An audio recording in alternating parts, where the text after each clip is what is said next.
ವಿದ್ಯಾರ್ಥಿಗಳೇ, ಇವತ್ತಿನ ಪಾಠದ ವಿಷಯ ಕರ್ನಾಟಕ ವಿಧಾನಸಭೆ.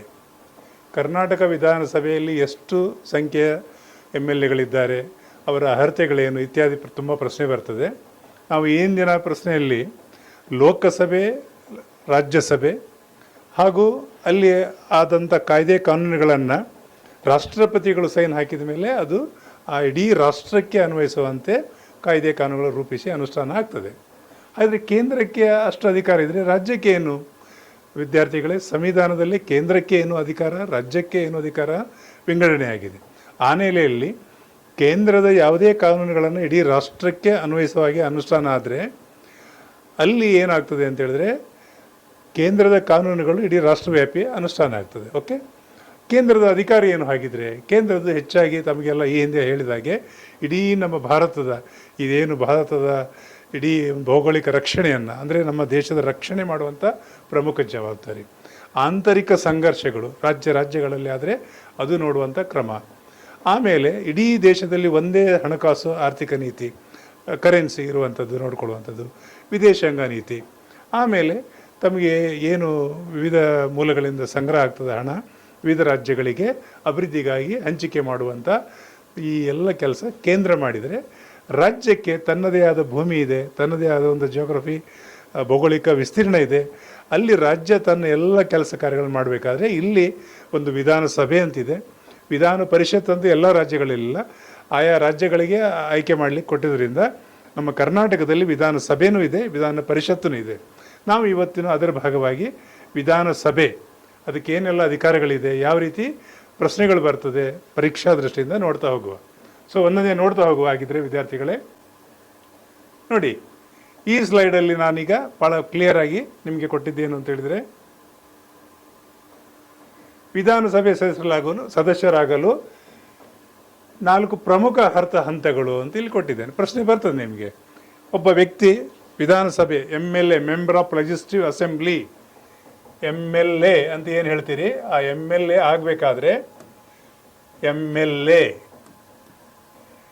ಆಗಬೇಕಾದ್ರೆ ಅರ್ಹತೆಗಳೇನು ಅಂತ ಪ್ರಶ್ನೆ ಬರ್ತದೆ. 25 ವರ್ಷ ಪೂರ್ಣಗೊಂಡಿರಬೇಕು. ಎಷ್ಟು? ಒಬ್ಬ ವ್ಯಕ್ತಿ MLA ಆಗಬೇಕು. ಯಾವುದು ಕೂಡ ಆಗ್ಬೋದು, ನಮ್ಮ ಜನತಂತ್ರದಲ್ಲಿ ಯಾರು ಕೂಡ MLAಗೆ ನಿಲ್ಬೋದು ಚುನಾವಣೆಗೆ. ಸೊ 25 ವರ್ಷ ಅವ್ರದ್ದು ಪೂರ್ಣಗೊಂಡಿರಬೇಕು. ಇಲ್ಲಿ ಕೊಟ್ಟಿದ್ದಾನೆ ಕನಿಷ್ಠ 25 ವರ್ಷ, ಒಂದು ದಿನ ಕೂಡ ಕಡಿಮೆ ಆಗಲಿಕ್ಕಿಲ್ಲ. ಸರ್ 90 ವರ್ಷದ ನಿಲ್ಬೋದಾ? ಖಂಡಿತ ನಿಲ್ಬೋದು. ಸೊ ಆ ರೀತಿ ಒಂದಾಯಿತು. ಯಾವ ಕಾಯ್ದೆ ನಿರ್ಧಾರ ಆಗಿದೆ ಅಂದರೆ ನಮ್ಮ ಸಂವಿಧಾನಬದ್ಧವಾಗಿ 1951 ಜನತಾ ಪ್ರಾತಿನಿಧ್ಯ ಕಾಯ್ದೆ. ಇದೊಂದು ಪ್ರಶ್ನೆ ಬರ್ತದೆ. ಅರ್ಹತಾ ಮಾನದಂಡಗಳು ಯಾವ ಕಾಯ್ದೆಯನ್ನು ಅನುಷ್ಠಾನಗೊಳಿಸಲಾಗುತ್ತದೆ ಅಂತ ಹೇಳಿದಾಗ 1951 ಅಡಿಯಲ್ಲಿ ಜನತಾ ಪ್ರಾತಿನಿಧ್ಯ ಕಾಯ್ದೆ ಅನ್ವಯ ಆಗ್ತದೆ. ಇದು ಒಂದು ಪ್ರಶ್ನೆ ಬರ್ತದೆ. ನೆಕ್ಸ್ಟ್, ಇವರಿಗೆ ಅರ್ಹತೆ ಮತ್ತೇನೇನಿರಬೇಕು? ಭಾರತದ ಪ್ರಜೆಯಾಗಿರಬೇಕು. ನೋಡಿ, ಎಲ್ಲ ನಮ್ಮ ದೇಶದ ಯಾವುದೇ ಹುದ್ದೆ ಪಡಿಬೇಕಾದ್ರೆ ಭಾರತದ ಪ್ರಜೆಯಾಗಿರಬೇಕು, ಒಂದು ಪಾಯಿಂಟ್. ಇನ್ನೊಂದು, ರಾಜ್ಯದ ಯಾವುದೇ ಕ್ಷೇತ್ರದ ಅಧಿಕೃತ ಮತದಾನ ಆಗಬೇಕು. ಎಸ್ ಸರ್, ಈಗ ಉದಾಹರಣೆಗಾಗಿ ನಾವು ಕರ್ನಾಟಕ ರಾಜ್ಯದಲ್ಲಿ ವಿವಿಧ ಸುಮಾರು ಜಿಲ್ಲೆಗಳಿದೆ. ನಾವೀಗ ಯಾವುದೇ ಜಿಲ್ಲೆಯಲ್ಲಿ ನಿಲ್ಬೋದಾ? ನನ್ನದು ಉಡುಪಿ ಜಿಲ್ಲೆಯಲ್ಲಿ ಮತದಾರ ಪಟ್ಟಿಯಲ್ಲಿದೆ, ನಾನು ಹೋಗಿ ಧಾರವಾಡ ಜಿಲ್ಲೆಯಲ್ಲಿ ನಿಲ್ಬೋದಾ ಕೇಳಿದರೆ ಖಂಡಿತ ನಿಲ್ಬೋದು. ಒಟ್ಟಿನಲ್ಲಿ ಕರ್ನಾಟಕದ ಯಾವುದೇ ವಿಧಾನಸಭೆಯಲ್ಲಿ ಹೆಸರಿರಬೇಕು. ಸೊ ಧಾರವಾಡದ ವ್ಯಕ್ತಿ ಬಂದು ಇಲ್ಲಿ MLA ಕ್ಷೇತ್ರ ನಿಲ್ಬೋದಾ ಉಡುಪಿಗೆ? ಖಂಡಿತ ನಿಲ್ಬೋದು. ಅದು ಕೂಡ ಒಂದು ಪ್ರಶ್ನೆ ಆಗ್ಬೋದು. ಸೊ ನಮ್ಮ ಕರ್ನಾಟಕದ ವ್ಯಾಪ್ತಿಯಲ್ಲಿ ಯಾವುದೇ ವಿಧಾನಸಭೆಯಲ್ಲಿ ಅವರ ಹೆಸರಿರಬೇಕು, ಕ್ಷೇತ್ರದ ಯಾವುದು ಮತದಾರ ಪಟ್ಟಿಯಲ್ಲಿ. ಒಂದು ಪಾಯಿಂಟ್ ಆಯಿತು.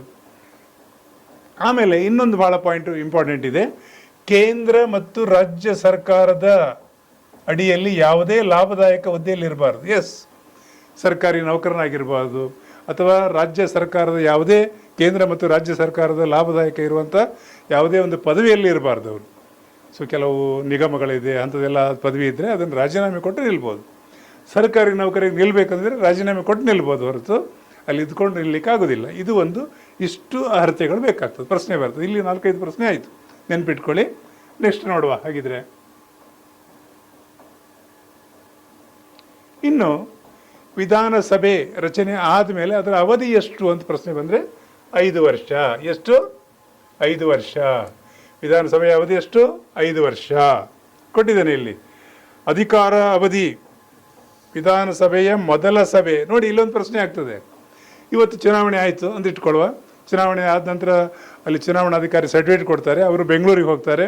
ಬೆಂಗಳೂರಿನಲ್ಲಿ ಹೋದ ತಕ್ಷಣ ಅವರು MLA ಆಗಿ ಅವತ್ತಿನ ಅಧಿಕಾರ ಅಲ್ಲ, ಯಾವತ್ತು ಚುನಾವಣೆ ಆಗಿ ಇವತ್ತಿನ ಅಧಿಕಾರ ಅಲ್ಲ, ಅಲ್ಲಿ ಮೊದಲ ಸಭೆ ಆಗ್ತದೆ. ಎಲ್ಲ MLAಗಳು ವಿಧಾನಸಭೆಯಲ್ಲಿ ಮೊದಲ ಸಭೆ ಆಗ್ತದಲ್ಲ ಆ ದಿನಾಂಕದಿಂದ. ಇದೊಂದು ಪ್ರಶ್ನೆ ಆಗ್ತದೆ. ಎಂದಿನಿಂದ 5 ವರ್ಷ ಅಂತ ಹೇಳಿದರೆ ಚುನಾವಣೆ ಆಗಿ ಇವತ್ತು ಘೋಷಣೆ ಆಗಿದೆ, ಈ ದಿನದಿಂದ ಅಲ್ಲ. ಅವರು ಬೆಂಗಳೂರಿಗೆ ಹೋಗಿ ಅಲ್ಲಿ ಪ್ರಮಾಣ ವಚನ ಎಲ್ಲ ತಗೊಂಡು ಅಲ್ಲಿ ಸದಸ್ಯರಾಗ್ತಾರಲ್ಲ, ಮೊದಲ ಸಭೆ ಆಗ್ತದಲ್ಲ, ಆ ಮೊದಲ ಸಭೆಯಿಂದ 5 ವರ್ಷ. ಇದು ಒಂದು ಪ್ರಶ್ನೆ ಆಗ್ತದೆ, ನೆನ್ಪಿಟ್ಕೊಳ್ಳಿ. ಇನ್ನು ಇವರು ಪ್ರಮಾಣ ವಚನ ತಗೊಳ್ತಾರೆ. ಯಾರು ಪ್ರಮಾಣ ವಚನ ಬೋಧಿಸ್ತಾರೆ ಅಂತ ಪ್ರಶ್ನೆ ಬರ್ತದೆ. ಈಗ ಒಬ್ಬ MLA ಆದಮೇಲೆ ಆ ವ್ಯಕ್ತಿ ಪ್ರಮಾಣ ವಚನ ತಗೊಳ್ಬೇಕು. ನಾನು ಭಾರತದ ಸಂವಿಧಾನಕ್ಕೆ ಬದ್ಧನಾಗಿ ಕಾರ್ಯಕರ್ತವ್ಯಗಳನ್ನು ನಿರ್ವಹಿಸ್ತೇನೆ ಅಂತ ಪ್ರಮಾಣ ತಗೊಳ್ಬೇಕಾದ್ರೆ ಯಾರು ಬೋಧಿಸ್ತಾರೆ ಅಂದರೆ ರಾಜ್ಯಪಾಲರು. ಇಲ್ದಿದ್ರೆ ಅಂತ ಹೇಳಿದರೆ ಅವರು ನೇಮಕ ಮಾಡಿದಂಥ ಯಾವುದೇ ವ್ಯಕ್ತಿ ಬೋಧಿಸ್ಬೋದು. ಅದು ಒಂದು ಪ್ರಶ್ನೆ ಆಗ್ತದೆ. ನೀವು ಪ್ರಶ್ನೆ ನೇರವಾಗಿದ್ದರೆ ಯಾರು ಬೋಧಿಸ್ತಾರೆ ಅಂದರೆ ರಾಜ್ಯಪಾಲರು ಬರ್ರಿ. ರಾಜ್ಯಪಾಲರು ಇಲ್ದಿದ್ರೆ ಅಂದರೆ ಅವರ ನೇಮಕ ಮಾಡಿದ ಯಾವುದೇ ವ್ಯಕ್ತಿ ಬೋಧಿಸ್ಬೋದು. ಇಲ್ಲಿದೆ.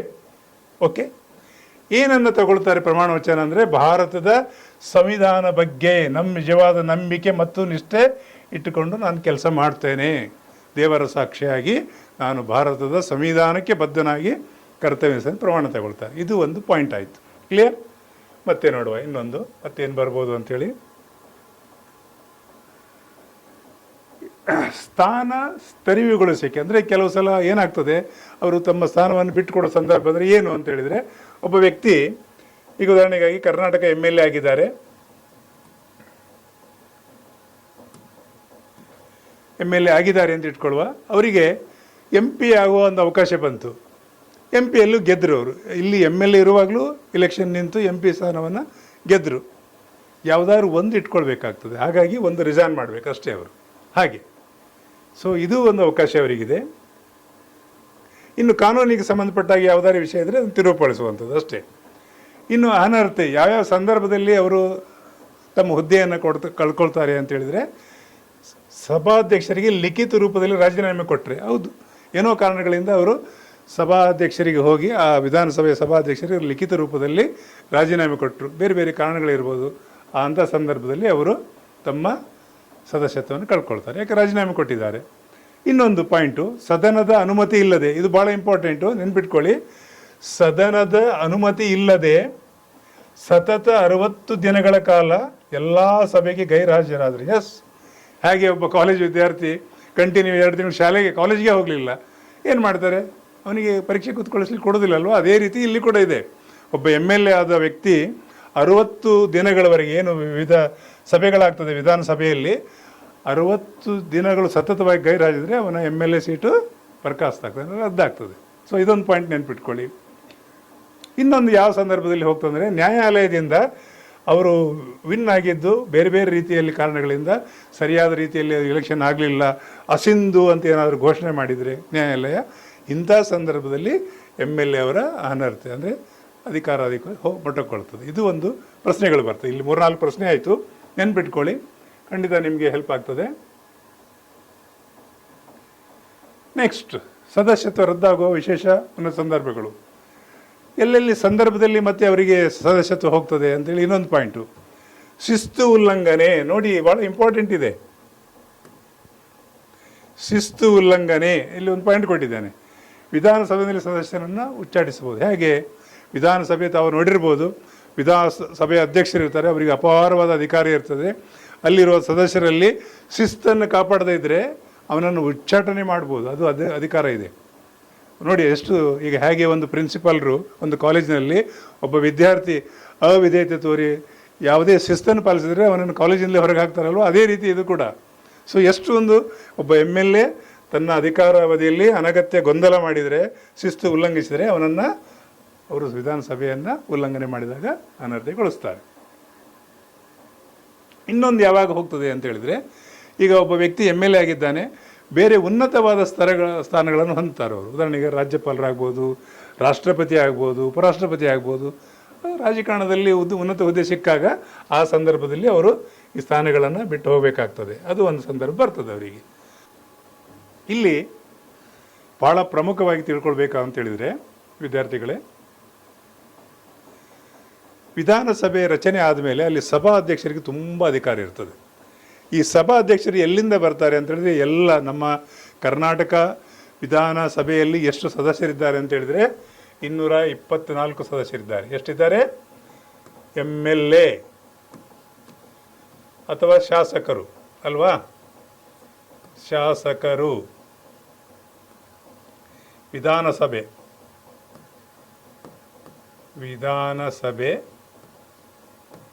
ಶಾಸಕರು MLA ಅಂತ ಏನು ಹೇಳ್ತೀರಿ.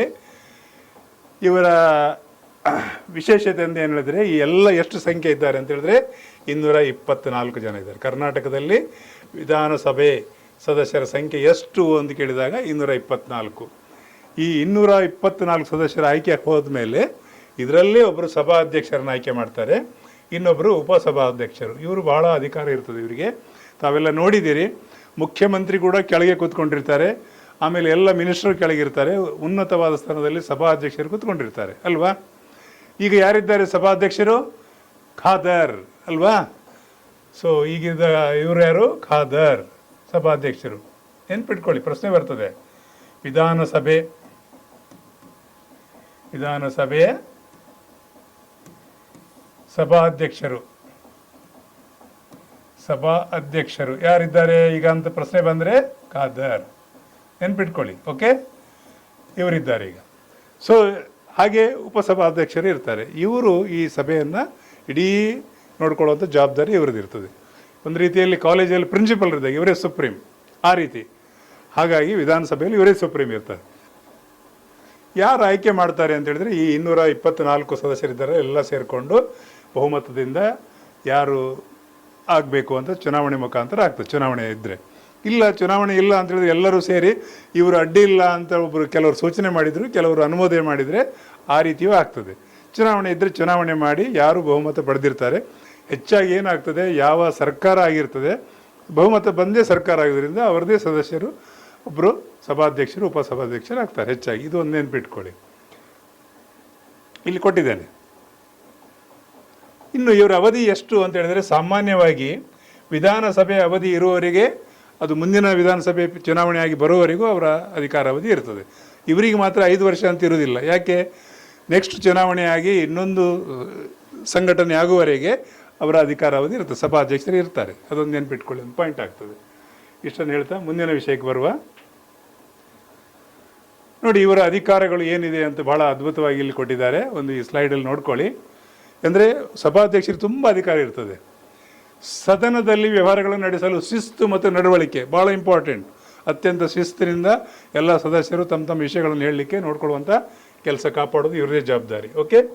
ಶಿಸ್ತನ್ನು ಕಾಪಾಡುವಂಥ ಜವಾಬ್ದಾರಿ ಯಾರ್ದು? ಸಭಾಧ್ಯಕ್ಷರು. ಓಕೆ? ವಿಧಾನಸಭೆಯ ನಡಾವಳಿಯನ್ನು ನಿಯಂತ್ರಿಸುವ ನಿಟ್ಟಿನಲ್ಲಿ ಇವರದ್ದೇ ಅಂತಿಮ ವಿಭಾಗ. ನಡಾವಳಿ ಅಂದರೆ ಯಾವುದೇ ನೀವು ನಿರ್ಣಯಗಳನ್ನು ತಗೊಂಡ ಮೇಲೆ ಅದನ್ನು ಬರೆದು ಅಂತಿಮಗೊಳಿಸುವಂಥ ಏನು ನಡವಳಿಕೆ ಪುಸ್ತಕ ಅಂತ ಇರ್ತದೆ, ಅದನ್ನು ದಾಖಲಿಸಿ ಎಲ್ಲ ಇಡುವಂಥ ಎಲ್ಲ ಅಂತಿಮ ಇದನ್ನು ನಿರ್ಧರಿಸೋದು ಯಾರು ಅಂತ ಹೇಳಿದರೆ ಇವರದೇ ಕೆಲಸ. ಇವ್ರು ಹೇಳಿದ ಮೇಲೆ ಸುಪ್ರೀಂ. ಮತ್ತೆ ನೆಕ್ಸ್ಟ್, ಸದನದ ಒಳಗೆ ಭಾರತದ ಸಂವಿಧಾನದ ಅಂತಿಮ ವ್ಯಾಖ್ಯಾನಕಾರರು ಸಭಾಧ್ಯಕ್ಷರೇ. ಯಾವುದೇ ಒಂದು ವಿಷಯ ಅಲ್ಲಿ ಇದು ಸಂವಿಧಾನಬದ್ಧವಾಗಿದೆಯೇ ಅಂತ ಚರ್ಚೆಗೆ ಬಂದಾಗ, ಎಸ್ ಇದು ಸಂವಿಧಾನಬದ್ಧ ಇದೆ ಅಂತೇಳಿ ಅಧ್ಯಕ್ಷರು ಹೇಳಿದ ಮೇಲೆ ಅದು ಫೈನಲ್. ಯಾಕೆ? ಅವರು ತಜ್ಞರು ಇರ್ತಾರೆ, ತಜ್ಞರು ಇಲ್ಲದಿದ್ದರೂ ಆಕಸ್ಮಿಕ ಅವರಿಗೆ ಡೌಟ್ಸ್ ಇದ್ದರೆ ಅವ್ರಿಗೆ ಸಂಬಂಧಪಟ್ಟ ಏನು ತಜ್ಞರ ಹತ್ರ ಮಾಹಿತಿ ತಗೊಂಡು ಅವರು ವ್ಯಾಖ್ಯಾನ ಮಾಡಿಬಿಡ್ತಾರೆ. ಅದು ಫೈನಲ್. ಅಲ್ಲಿ ಅವ್ರು ಹೇಳಿದ ಮೇಲೆ ಅದು ಫೈನಲ್ ಸಭೆಯಲ್ಲಿ. ಅದು ಭಾಳ ಇಂಪಾರ್ಟೆಂಟ್ ಕೊಟ್ಟಿದ್ದಾರೆ. ಇದೊಂದು ಪಾಯಿಂಟು. ಯಾಕಂದರೆ ಸಭಾ ಅಧ್ಯಕ್ಷರು ಹೇಳಿದ ಮೇಲೆ ಮತ್ತೆ ಇದೊಬ್ಬರು ಮಾತಾಡಲಿಕ್ಕಿಲ್ಲ. ಆ ರೀತಿ ಸದನದ ಒಳಗೆ ಭಾರತದ ಸಂವಿಧಾನದ ಅಂತಿಮ ವ್ಯಾಖ್ಯಾನಕಾರರು, ಎಸ್ ಅವರೇ ಸುಪ್ರೀಂ. ಎಸ್ ಇದು ಹೀಗೆ, ಇದು ಸಂವಿಧಾನಬದ್ಧವಾಗಿದೆ ಅಂತ ಹೇಳಿದ್ರೆ ಆಯಿತು. ಇದೊಂದು ಪಾಯಿಂಟ್ ಬರ್ತದೆ ಪರೀಕ್ಷೆಯಲ್ಲಿ, ನೆನ್ಪಿಟ್ಕೊಳ್ಳಿ.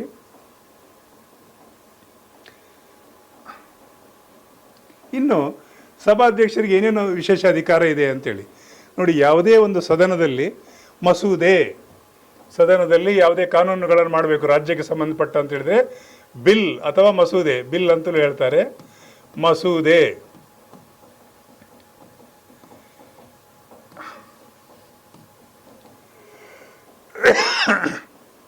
ಅಲ್ಲಿ ಬಹುಮತದಲ್ಲಿ ಪಾಸ್ ಆಗ್ತಾ ಇರ್ತದೆ.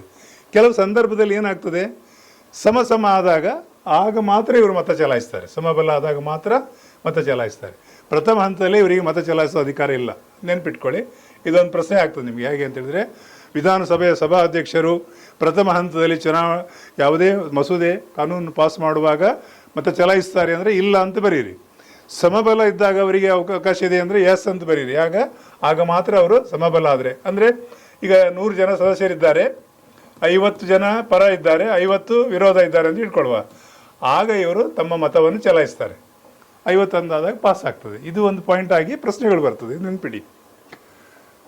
ಇನ್ನು ಸಭೆಯ ಮುಂದೂಡಿಕೆ, ಕೋರಂ ಇಲ್ಲದಿದ್ದಾಗ ಸಭೆಯನ್ನು ಮುಂದೂಡುವ ಅಮಾನತುಗಳ ಅಧಿಕಾರ ಇವರಿಗೆ ಇದೆ. ಎಸ್, ಈಗ ಸಭೆಗೆ ಬಂದಿರೋರು ಬಂದಾಗ ಅಲ್ಲಿ ಎಷ್ಟು ಸಂಖ್ಯಾಬಲದಲ್ಲಿ ಸದಸ್ಯರಿರಬೇಕಿದ್ದ ಸದಸ್ಯರು ಇಲ್ಲದಿದ್ದರೆ ಅದನ್ನು ಮುಂದೂಡುವ ಕೆಲಸ ಇವರಿಗೆ ಅಧಿಕಾರ.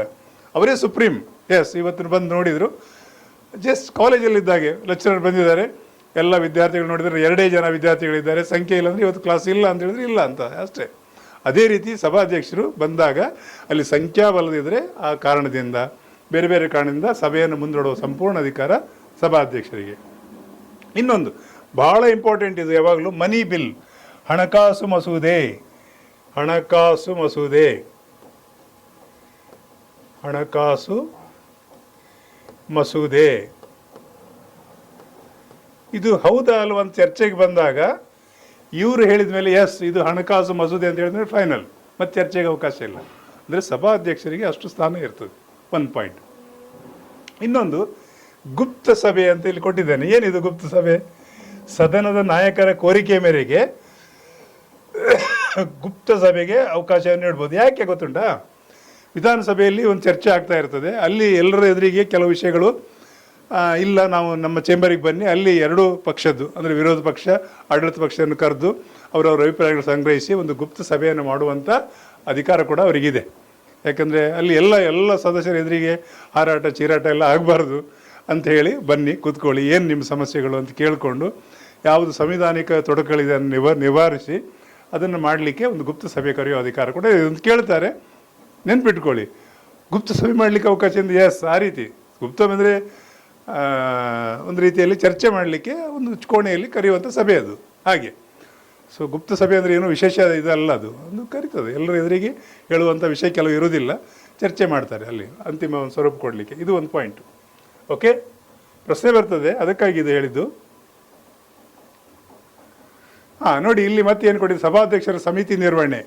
ಕೆಲವು ಸಮಿತಿಗಳಿಗೆ ಇವರು ಯಾರ್ಯಾರು ಸಮಿತಿಗಳು ಇರ್ತದೆ, ಆ ಸಮಿತಿ ಅಧ್ಯಕ್ಷರು ಯಾರಾಗಬೇಕು, ಫೈನಲ್ ಎಲ್ಲ ಮಾಡುವಂಥದ್ದು ಇದು. ಹಲವು ಸಮಿತಿಗಳಿರ್ತದೆ. ಈ ವಿಷಯನ ಇಲ್ಲಿ ಕೊಟ್ಟಿದ್ದೇನೆ. 10ನೇ ಅನುಸೂಚಿ ಎಲ್ಲಿ ಬರ್ತದೆ ಅಂತ ಹೇಳಿದ್ರೆ,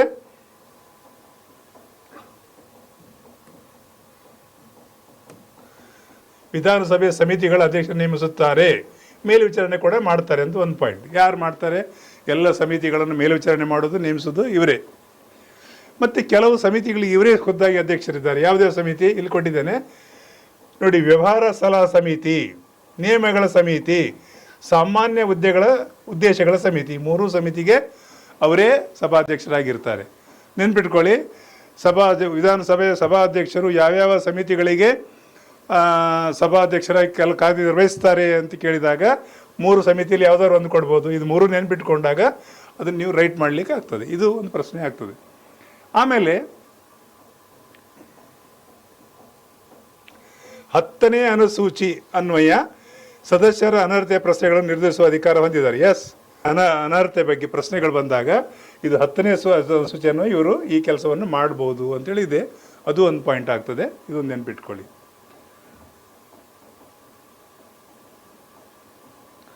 ಇನ್ನು ಉಪಸಭಾಧ್ಯಕ್ಷರು ಏನು ಕೆಲಸ ಅಂತೇಳಿ ನೋಡಿ, ಆಗ ಹೇಳಿದೆ ಸಭಾಧ್ಯಕ್ಷರು ಉಪಸಭಾಧ್ಯಕ್ಷರು ಇರ್ತಾರೆ. ಅವರು ಇಲ್ದಾಗ ಇಲ್ಲಿ ಕೊಟ್ಟಿದ್ದೇನೆ, ಸಭಾಧ್ಯಕ್ಷರು ಖಾಲಿ ಇದ್ದಾಗ, ಹುದ್ದೆ ಖಾಲಿ ಇದ್ದಾಗ, ಅಂದರೆ ಬೇರೆ ಬೇರೆ ಕಾರಣದಿಂದ ಅವರು ಬೇರೆ ಬೇರೆ ಕೆಲಸಕ್ಕೆ ಹೋಗ್ತಾ ಇರ್ತಾರೆ, ಆಚೆ ಈಚೆ ಹೋದಾಗ, ರಜೆ ಇದ್ದಾಗ, ಇಂಥ ಸಂದರ್ಭದಲ್ಲಿ ಇವರು ನಿಭಾಯಿಸ್ತಾರೆ.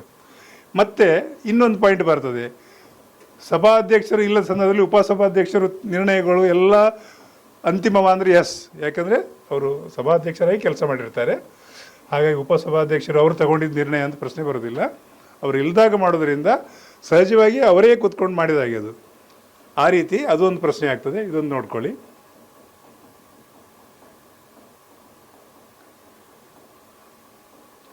ಇನ್ನು ಕೆಲವು ಆರ್ಟಿಕಲ್ಗಳು ಬರ್ತದೆ. ನಾನು ಈ ಹಿಂದೆ ಕೂಡ ತಮಗೆ ಹೇಳಿದ್ದೇನೆ, ಆರ್ಟಿಕಲ್ ಅಂತ ಹೇಳಿದ್ರೆ ಒಂದೇ, ಅನುಸೂಚಿ ಅಂದರೂ ಒಂದೇ. ನೋಡಿ ನೆನ್ಪಿಟ್ಕೊಳ್ಳಿ, ಆರ್ಟಿಕಲ್ ಆರ್ಟಿಕಲ್ ಒಂದೇ, ವಿಧಿ ಅಂತ ಹೇಳಿದ್ರು ಒಂದೇ, ಅನುಸೂಚಿ ಅನುಚ್ಛೇದ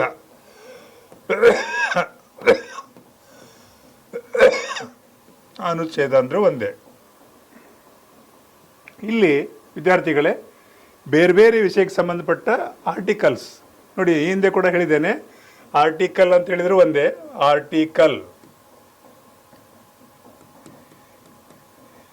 ಆರ್ಟಿಕಲ್ ಅಂದ್ರೆ ಒಂದೇ, ವಿಧಿ ಅಂದ್ರೆ ಒಂದೇ, ಅನುಚ್ಛೇದ ಅಂತ ಹೇಳಿದ್ರು ಒಂದೇ. ಸೊ ಇಲ್ಲಿ ಒಂದೊಂದೇ ಪಾಯಿಂಟ್ ಕೊಟ್ಟಿದ್ದೇನೆ. ಇದು ಯಾವ ರೀತಿ ನಿಮ್ಗೆ ಕೆಲಸ ಮಾಡ್ತದೆ. 172 ಏನು ಹೇಳ್ತದೆ ಅಂದರೆ ರಾಜ್ಯ ಶಾಸಕಾಂಗ ಅಧಿಕಾರ ಬಗ್ಗೆ ಹೇಳ್ತದೆ. 173 ಇದು ಕೂಡ ನೆನಪಿಟ್ಕೊಳ್ಳಿ, ಶಾಸಕಾಂಗ ಸದಸ್ಯತ್ವಕ್ಕೆ ಬೇಕಾದ ಅರ್ಹತೆಗಳ ಬಗ್ಗೆ ನಾವು ಇದಾಗಲೇ ಅಧ್ಯಯನ ಮಾಡಿದ್ದೇವೆ. ಶಾಸಕರಾದರೆ ಏನೇನು ಅರ್ಹತೆ ಇದೆ, ಆ ವಿಧಿ ಯಾವುದು, ಆರ್ಟಿಕಲ್ ಯಾವುದು ಅಂತ ಕೇಳಿದರೆ 173. 178 ಏನು ಹೇಳ್ತದೆ ಅಂತ ಹೇಳಿದರೆ ಸಭಾಧ್ಯಕ್ಷರು ಮತ್ತು ಉಪಸಭಾಧ್ಯಕ್ಷರ ನೇಮಕ ಬಗ್ಗೆ. ಈಗಾಗಲೇ ಹೇಗೆ ನೇಮಕ ಅಂತ ಹೇಳಿದ್ದೇನೆ, ಅದೊಂದು ನೆನ್ಪಿಟ್ಕೊಳ್ಳಿ. 180 ಏನು ಹೇಳ್ತದೆ ಅಂದರೆ ಉಪಸಭಾಧ್ಯಕ್ಷರ ಅಧಿಕಾರಿಗಳು ಮತ್ತು ಅವರ ಕರ್ತವ್ಯಗಳು. ನೋಡಿ, ಸಭಾಧ್ಯಕ್ಷರು ಇಲ್ಲದಾಗ ಅವರು ಮಾಡುವಂಥ ಕೆಲಸಗಳ ಬಗ್ಗೆ, ಕರ್ತವ್ಯಗಳ ಬಗ್ಗೆ ಹೇಳುವಂಥದ್ದು 180. 188 ಆರ್ಟಿಕಲ್ ಏನು ಹೇಳ್ತದೆ ಅಂದರೆ ಶಾಸಕಾಂಗದ ಸದಸ್ಯರ ಪ್ರಮಾಣ ವಚನ. ಸೊ ಆರ್ಟಿಕಲ್ ವೈಸ್ ಕೇಳಿದಾಗ ಇದು ನೆನ್ಪಿಟ್ಕೊಳ್ಬೇಕು. 191 ಏನು ಹೇಳ್ತದೆ ಅಂದರೆ ಶಾಸಕಾಂಗದ ಸದಸ್ಯರಿಂದ ಅನರ್ಹತೆ. ಈಗ ಯಾವುದ್ಯಾವುದು ಕಾರಣಗಳಿಂದ ಅವರ ಅನರ್ಹತೆಗಳು ದೊರೀತದೆ ಅವರಿಗೆ, ಅಂದರೆ ಯಾವುದೇ ಒಂದು ಕಾರಣಗಳಿಂದ ಅವರಿಗೆ ಶಾಸಕಾಂಗ ರದ್ದಾಗುವಂಥ ಸಂದರ್ಭಗಳು ಯಾವುದು ಅನ್ನೋದು 191 ಆರ್ಟಿಕಲಲ್ಲಿ ಇದೆ. ಆರ್ಟಿಕಲ್, ವಿಧಿ, ಅನುಚ್ಛೇದ ಎಲ್ಲ ಒಂದೇ. ಓಕೆ, ನೆಕ್ಸ್ಟ್ ನೋಡುವಲ್ಲ. ಸ್ವಲ್ಪ ವಿದ್ಯಾರ್ಥಿಗಳೇ, ಈ ವಿಧಾನಸಭೆ ಏನಿದೆ ನಮ್ಮ ಕರ್ನಾಟಕದ, ಇದುವರೆಗೆ ನಾವು ಅಧ್ಯಯನ ಮಾಡಿದ್ದೇವೆ. ಈ ಹಿಂದೆ ರಾಜ್ಯಸಭೆ, ಲೋಕಸಭೆ ಎಲ್ಲ ಅಧ್ಯಯನ ಮಾಡಿದ್ದೇವೆ. ಇನ್ನು ಕರ್ನಾಟಕದ ವಿಧಾನಸಭೆ ಆಯಿತು. ಮುಂದಿನ ಸಲ ನಾನು ವಿಧಾನ ಪರಿಷತ್ ಬಗ್ಗೆ ಹೇಳ್ತೇನೆ. ಅದರ ಮೊದಲು ನಮ್ಮ ಈ ಆನ್ಲೈನ್ ಟ್ರೈನಿಂಗ್ ಯಾವ ರೀತಿ ನಾವು ಪಡಿತೇವೆ ಅನ್ನೋದು ಒಂದೊಂದೇ ನಿಮಗೆ ಹೇಳಲಿಕ್ಕೆ ಬಯಸ್ತೇನೆ. ನೋಡಿ, ಇಲ್ಲೀಗ ನಮ್ಮದೊಂದು ಕೋರ್ಸ್ ಇದೆ ವಿದ್ಯಾರ್ಥಿಗಳೇ, ಫೌಂಡೇಶನ್ ಕೋರ್ಸ್ ಅಂತೇಳಿ. ಕೋರ್ಸ್ ಹೆಸರು ಯಾವುದು? Foundation course. ಓಕೆ, ಈ ಫೌಂಡೇಶನ್ ಕೋರ್ಸು ಯಾವುದೆಲ್ಲ ಪರೀಕ್ಷೆಗಳಿಗೆ ಸಹಕಾರಿ ಆಗ್ತದೆ ಇಲ್ಲಿ ಪಟ್ಟಿ ಕೊಟ್ಟಿದ್ದಾರೆ. SDA, FDA, PDO, ಹಾಗೆ ಸೆಂಟ್ರಲ್ದು SSC, CHSL, CGL, ಆಮೇಲೆ ಸಿವಿಲ್ ಸರ್ವಿಸ್, ಎಲ್ಲ ಸ್ಪರ್ಧಾತ್ಮಕ ಪರೀಕ್ಷೆಗೆ ಅಗತ್ಯ ಇರುವ ಒಂದು ಕೋರ್ಸ್ ಡಿಸೈನ್ ಮಾಡಿದ್ದೇವೆ, ಫೌಂಡೇಶನ್ ಕೋರ್ಸ್. ಇದು ಒಂಥರ ಕಟ್ಟಡಕ್ಕೆ ಹೇಗೆ ಫೌಂಡೇಶನ್ ಅಗತ್ಯ ಇದೆ, ಆ ರೀತಿ ನೀವು ಯಾವುದೇ ಸ್ಪರ್ಧಾತ್ಮಕ ಪರೀಕ್ಷೆಗೆ ಇಲ್ಲಿರುವಂಥ ಎಲ್ಲ ಸಬ್ಜೆಕ್ಟ್ಗಳು, ಇತಿಹಾಸ, ಸಂವಿಧಾನ, ಜಿಯೋಗ್ರಫಿ, ಆಮೇಲೆ ಕನ್ನಡ ಭಾಷಾ ಜ್ಞಾನ, ಎಲ್ಲ ವಿಡಿಯೋಗಳು ಇದರಲ್ಲಿ ಲಭ್ಯ ಆಗ್ತದೆ. ಇದು ಬೇಸಿಕ್. ಆಮೇಲೆ ನೀವು ಹಿಂದಿನ ಪ್ರಶ್ನೆ ಪತ್ರಿಕೆ ಆಧಾರದಲ್ಲಿ ಯಾವ ಎಕ್ಸಾಮ್ ಕಟ್ಟಿದ್ದೀರಿ, ಆ ಹಿಂದಿನ ಪ್ರಶ್ನೆ ಪತ್ರಿಕೆಯಲ್ಲಿ ಪ್ರಾಕ್ಟೀಸ್ ಮಾಡಿದರೆ ಪಾಸ್ ಆಗ್ಲಿಕ್ಕೆ ಸಾಧ್ಯತೆ ಇದೆ. ಆ ನಿಟ್ಟಿನಲ್ಲಿ ಇದು ಕೋರ್ಸು ಭಾಳ ಇಂಪಾರ್ಟೆಂಟು. ಹಾಗೆ ಕಲಿಸ್ತೇವೆ, ಯಾವ ರೀತಿ ನೀವು ಇದು ಪಡ್ಕೊಳ್ಬೋದು ನಮ್ಮ ಸಂಸ್ಥೆ ಅಂತ ಮುಂದಿನ ಇದರಲ್ಲಿ ನೋಡುವ. ನಾವು 3 ಅವಕಾಶ ಕೊಟ್ಟಿದ್ದೇವೆ ನಿಮಗೆ. ಯೂಟ್ಯೂಬ್, ನಾನು ಹೇಳಿದ ಎಲ್ಲ ವಿಡಿಯೋ ಯೂಟ್ಯೂಬಲ್ಲಿ ನೀವು ಉಚಿತವಾಗಿ ನೋಡಿ ನೀವು ಮನೆಯಲ್ಲೇ ಕೂತ್ಕೊಳ್ಬೋದು, ಕಲಿಬೋದು. ಆಮೇಲೆ ಹಿಂದಿನ ಪ್ರಶ್ನೆ ಪತ್ರಿಕೆ ಅದ್ರಲ್ಲಿ ಪ್ರಾಕ್ಟೀಸ್ ಮಾಡಿ ಯಾವುದೇ ಎಕ್ಸಾಮನ್ನು ಪಾಸ್ ಆಗ್ಬೋದು. ಸರ್, ಯೂಟ್ಯೂಬು ಸ್ವಲ್ಪ ಕರ್ಕರೆ ಆಗ್ತದೆ, ಆ್ಯಡ್ ಎಲ್ಲ ಬರ್ತದೆ, ನಮಗೆ ರಗಳೆ ಆಗ್ತದೆ ಅಂತ ಹೇಳಿದಾಗ ಮತ್ತೇನು ಮಾಡ್ಬೋದು ಹಾಗಿದ್ರೆ? ಸೊ ನೆಕ್ಸ್ಟ್ ಅದಕ್ಕೆ ಏನು ಮಾಡಿದ್ದೇವೆ, ಆಫ್ಲೈನ್ದು ಕೂಡ ವ್ಯವಸ್ಥೆ ಮಾಡಿದ್ದೇವೆ. ನಿಮಗೆ ಆಫ್ಲೈನ್ಗೆ ನಮ್ಮಲ್ಲಿ ಬರಬೇಕಾದ್ರೆ ನೋಡಿ, ಆಫ್ಲೈನ್ ಕ್ಲಾಸಸ್ ಅಡ್ರೆಸ್ ಇದೆ. SMS ISK study center, hall number 24, second floor. ಈ ವಿಳಾಸದಲ್ಲಿ ನಾವು ಅಲ್ಪಾವಧಿ, ದೀರ್ಘಾವಧಿ ತರಬೇತಿಯನ್ನು ಕೊಡ್ತೇವೆ. ಇದನ್ನು ಕೂಡ ಮಾಡ್ಬೋದು. ಇನ್ನೊಂದು ಯಾವುದಿದೆ ಹಾಗೆ ಅಂತ ಹೇಳಿದರೆ ನೋಡಿ, ನೀವು ನಮ್ಮ ಇದಕ್ಕೆ ಬಂದರೆ ಹೈಬ್ರಿಡ್ ಕ್ಲಾಸಸ್, ನಮ್ಮದೇ ಒಂದು ಸ್ವಂತ ಆ್ಯಪ್ ಇದೆ. ಗೂಗಲ್ ಪ್ಲೇಸ್ಟೋರಿಗೆ ಹೋಗಿ ಹೈಬ್ರಿಡ್ ಕ್ಲಾಸಸ್ನಲ್ಲಿ, ಅಂದರೆ ಏನು ರೆಕಾರ್ಡೆಡ್ ವಿಡಿಯೋ ಸೀರೀಸ್ ಇದೆ, ಸ್ಟಡಿ ಫ್ರಾಮ್ ಯುವರ್ ಹೋಮ್ ಅಂತ ಕೊಟ್ಟಿದ್ದೇವೆ. ಅದು ಡೌನ್ಲೋಡ್ ಮಾಡಿ ಪೇಮೆಂಟ್ ಆದರೆ ಆ ಹೇಳಿದ ಎಲ್ಲ ವಿಡಿಯೋ ಲಭ್ಯ ಆಗ್ತದೆ. ಯಾವುದೇ ಒಂದು ನಿಮಗೆ ಅಡೆತಡೆ ಇಲ್ಲದೆ ನೋಡ್ಬೋದು. ಇನ್ನೊಂದು ಲಾಭ ಏನಂತ ಹೇಳಿದರೆ, ಈ ವಿಡಿಯೋಗಳನ್ನು ಮುಂದಿನ ಪರ್ಚೇಸ್ ಮಾಡಿದ 1 ವರ್ಷದವರೆಗೆ ನೋಡಲಿಕ್ಕೆ ಆಗ್ತದೆ. 1 ವರ್ಷ ಅವಧಿ ಇದ್ರದ್ದು. ಇಷ್ಟು ಮಾತ್ರ ಅಲ್ಲ, ಇದರಲ್ಲಿ ಮತ್ತೇನು ಸೌಲಭ್ಯ ಸಿಗ್ತದೆ ಅಂತ ಹೇಳಿದರೆ, ನೀವು ಕಾಲಕ್ಕೆ ಏನು ವಿಡಿಯೋ ನೋಡಿದಿರಿ ಅದ್ರ ಮೇಲೆ ಟೆಸ್ಟ್ ಸೀರೀಸ್ಗಳನ್ನು ಮಾಡ್ತೇವೆ. ಆಮೇಲೆ ಯಾವ್ಯಾವ ಇಲಾಖೆಯಿಂದ ಕಾಲ್ಫಾರ್ಮ್ ಮಾಡಿದ್ದಾರೆ ಅನ್ನೋ ಒಂದು ಗ್ರೂಪ್ ಮಾಡಿ ನಿಮಗೆ ಮಾಹಿತಿ ಕೊಡುವಂಥ ಸಮಗ್ರ ಕೆಲಸದಲ್ಲಿ ಇದರಲ್ಲಿ ನಿಮಗೆ ನಮ್ಮ ಆ್ಯಪಲ್ಲಿ ದೊರೀತದೆ. ಆ ರೀತಿ ನೀವು ಆ್ಯಪ್ ಪರ್ಚೇಸ್ ಮಾಡಿದರೆ ಸಾಂಕೇತಿಕವಾಗಿ ಫೀಸ್ ಇಟ್ಟಿದ್ದೇವೆ ಕೇವಲ 2,000 ರೂಪಾಯಿ ಮಾತ್ರ. ಈ ಯಾವ ಕಾರಣಕ್ಕೆ 2,000 ರೂಪಾಯಿ ಎಷ್ಟು ಕಡಿಮೆ ಅಂತ ಹೇಳಿದರೆ, ನಾವು ಪ್ರಥಮದಲ್ಲಿ ಹೇಳಿದಾಗೆ ನಾವೊಂದು ಸೋಷಿಯಲ್ ಎಂಟರ್ಪ್ರೈಸಸ್ ಕಾನ್ಸೆಪ್ಟ್ನಲ್ಲಿ ಈ ಸಂಘಟನೆ ಮಾಡೋದ್ರಿಂದ ನೋ ಲಾಸ್ ನೋ ಪ್ರಾಫಿಟ್ ಸಂಸ್ಥೆ ಇರೋದ್ರಿಂದ ಇದು ಸಾಧ್ಯತೆ ಆಗಿದೆ. ಇದರ ಪ್ರಯೋಜನ ಪಡ್ಕೊಳ್ಬೋದು. ಅಡ್ರೆಸ್ಸು ನಿಮಗೆ ಏನಾದರೂ ಮಾಹಿತಿ ಬೇಕಾದರೆ ನಮ್ಮ ಇಲಾಖೆಗೆ ನಮ್ಮ ಆಫೀಸಿಗೆ ಭೇಟಿ ಕೊಡಿ. ಖಂಡಿತ ನಿಮಗೆ ಮಾಹಿತಿಯನ್ನು ಕೊಡ್ತೇನೆ. ಟೈಮ್ ಕೂಡ ಹಾಕಿದ್ದೇನೆ. ಇಷ್ಟನ್ನು ಹೇಳ್ತಾ ನಾನು ಮುಂದಿನ ಸಲ ಇನ್ನೊಂದು ವಿಷಯ ತಗೊಂಡು ಬರ್ತೇನೆ. Thank you very much.